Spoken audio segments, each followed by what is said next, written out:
मुस्कुराती आंखें, खूबसूरत आंखों वाली तितलियां जिनके परों पर आंखें नक्श होती हैं।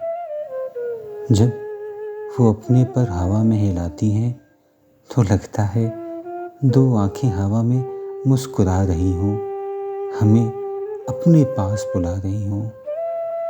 पर तुम उन आंखों को हाथ मत लगाना, वरना वो रूठ जाएंगी, किसी अनजाने गम से टूट जाएंगी। फिर उनका खून तुम्हारे हाथ पर होगा।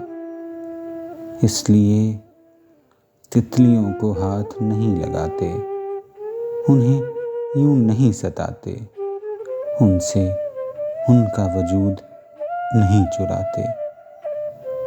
तो वादा करो, तुम तितलियों को जीने दोगे, उन्हें आज़ादी से फूलों का रस पीने दोगे।